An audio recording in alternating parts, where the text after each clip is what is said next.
on international trade and a trade hub with Rotterdam Harbour, for example.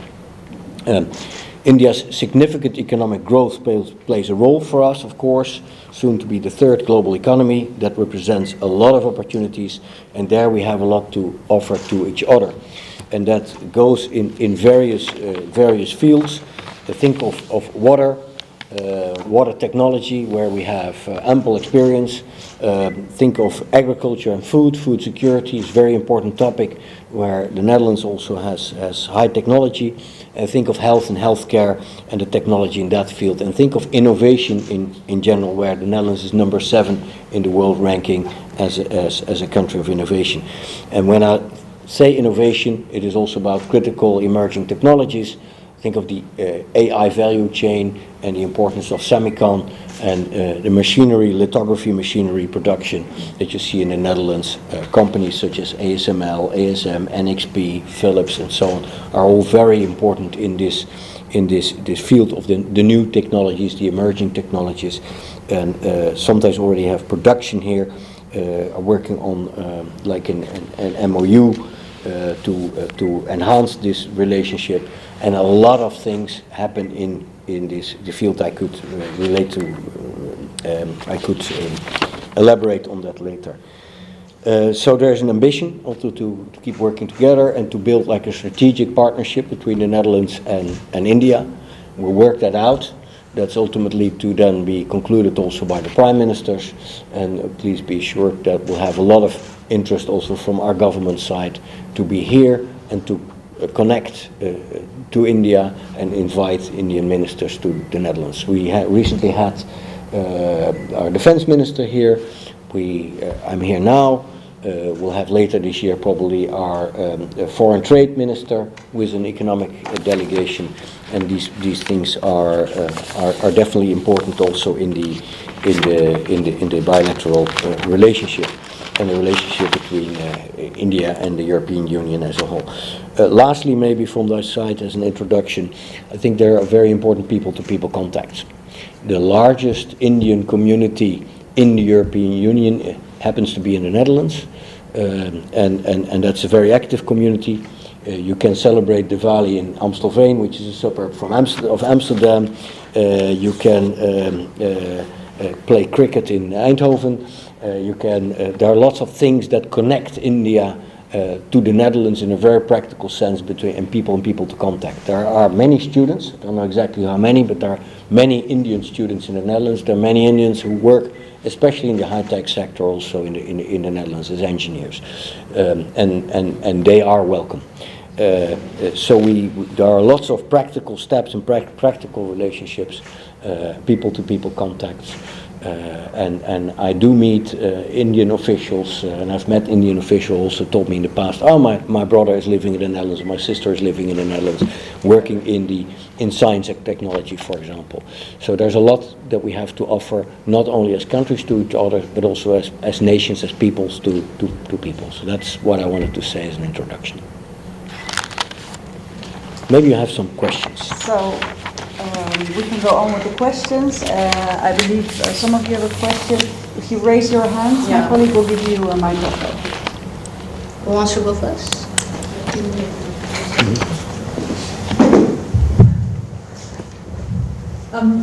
Minister, you're here just ahead of a major announcement expected from Washington for tariffs, reciprocal tariffs, which are going to affect both the European Union and India as well. I want to ask you, firstly, if you think India and the EU can cooperate in any way to develop countermeasures to these kind of unilateral actions by the United States. But more importantly, India and the US are in the midst of a negotiation on the bilateral trade agreement. They're hoping to have a resolution by the end of the year. And in that, there will be tariff waivers as well as market access given to the US. Is the EU expecting that they will be given the same kind of considerations that the US is now getting, particularly when it comes to market access for agricultural products, which I think is of importance to the Netherlands? I don't know exactly what the answer is in the sense that I'm not the foreign trade minister, but I can tell you that when you look at tariffs, that the EU, in the EU that's organized, of course, very much at the EU's level, at the Brussels level, Commissioner Šefčovič being responsible for this, and that there will always, to American tariffs, be a unitary, a proportional, and a robust response. That being said, I think it's important to compare notes between EU member states and India on these matters which affect all of us. We as a country, you won't be surprised, the Netherlands as a trade country and a trade hub, we believe that trade and international trade is important and contributes to the prosperity of our nations, and tariffs infringe on that, and that those tariffs will in the end not be beneficiary for the American consumer. That the inflationary pressure that those tariffs bring will definitely be there in the U.S. economy. I see that the U.S. tells us, of course, that they see challenges in their foreign trade relations, including foreign trade deficits. We of course want to discuss to address those. But imposing tariffs and new tariffs is not the most productive way in that regard. Then India and its free trade agreement with the US, I think it's important to see to what extent India can come to agreements, not only with the US but also with the UK and definitely also with the European Union. I think that is important, and I can assure you that the European Union and countries such as the Netherlands will be trusted and reliable partners, predictable partners for India in this regard. Thank you. Next question.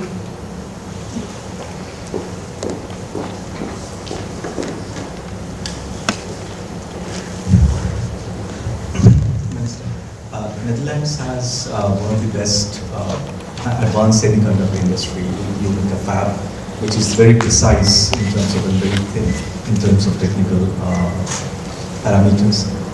Has there been any discussion or yesterday on Indian Netherlands semiconductor mission? I mean, you want to set up, help India set up any fab here, or Dutch is setting up any fab unit in India? I can't go into all the details here. Maybe otherwise the ambassador can fill me in. What I do see is that there's a lot of cooperation already taking place between the Netherlands and India in this regard, and I do see the ambition of also the Indian government to make India into this global semicon hub, and the cooperation in this field is more than just opportunities for trade. It's also for us, India is also a safe space for production of semiconductors, and a country with opportunities also geoeconomically speaking.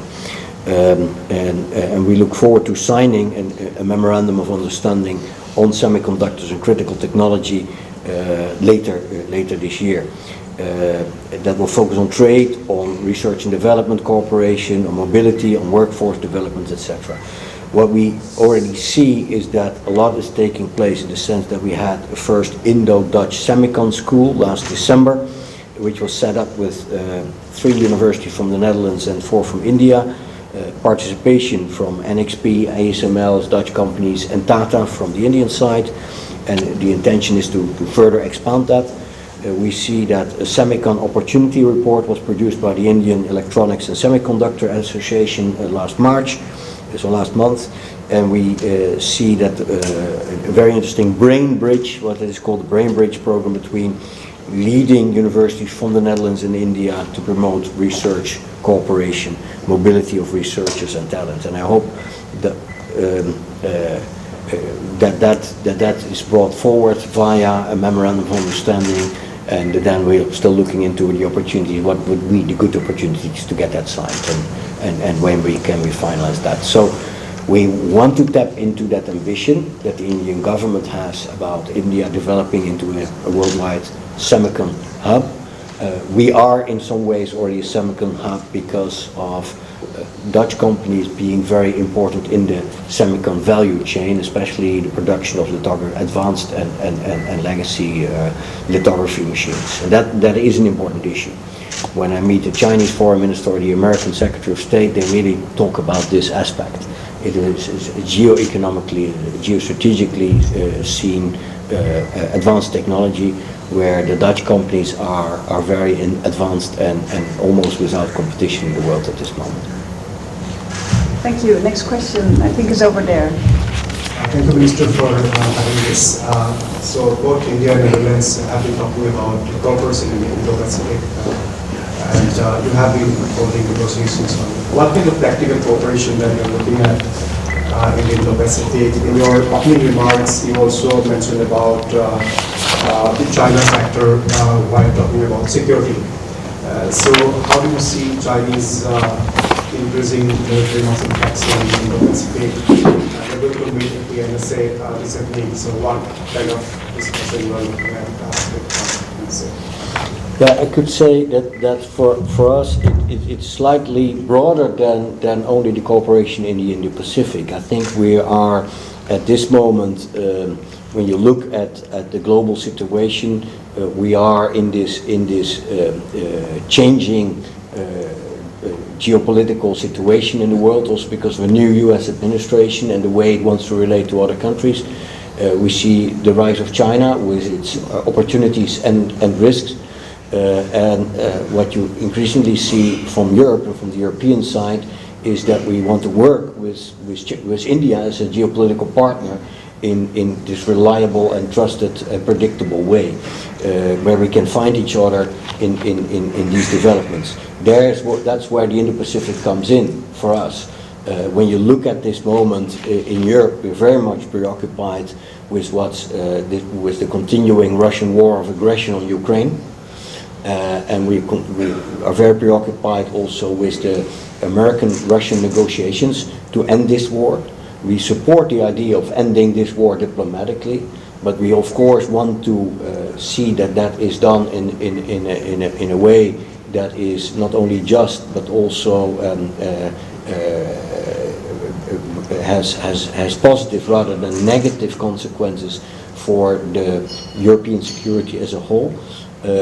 This is very important because this war not only is an unjust war in the sense that it violates the UN Charter and international law and all the principles of international law, but it's also a war that directly affects our security and the European security architecture. So the way this war ends will affect European security and its architecture for years, if not decades to come.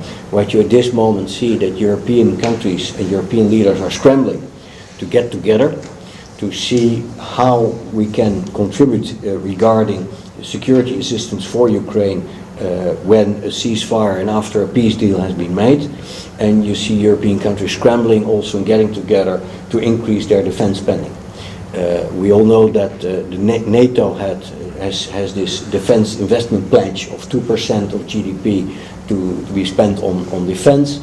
Of all the NATO countries, the 32 NATO allies, 9 countries are still not meeting that target, but the pressure is increasing on them to get there soon. We'll see that a NATO summit will take place in the Netherlands, in The Hague, at the end of June. That will be, I think, the most important NATO summit NATO has ever seen. We are discussing now in NATO what the new and adapted investment pledge will be and to what percentage we will raise this target. So it will definitely be higher than 2%, and what time path will be connected to that.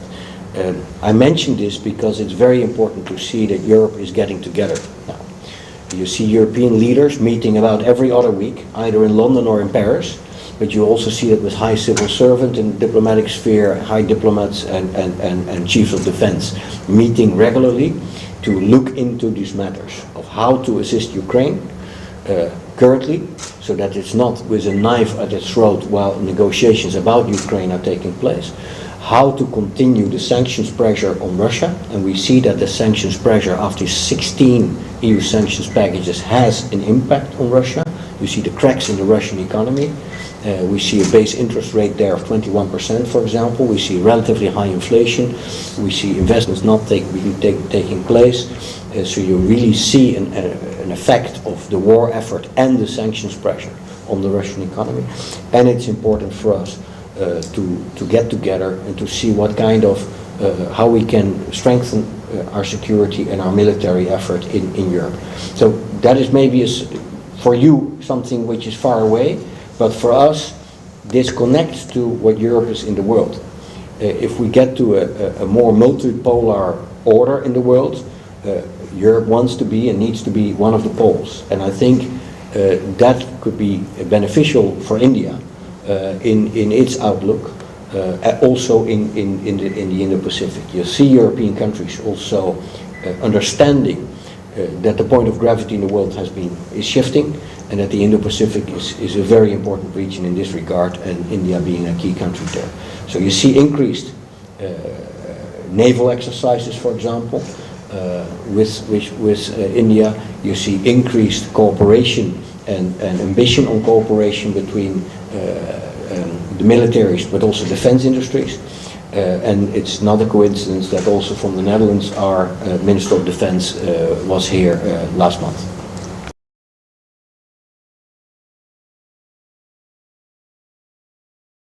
Yes, please, let me give you the floor and give maybe a bit of your first impressions of your visit.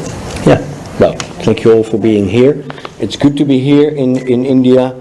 I had a very valuable meeting with my esteemed colleague, Mr. Shankar, whom I had met earlier in New York and at the G20 in South Africa, but now also here in his home.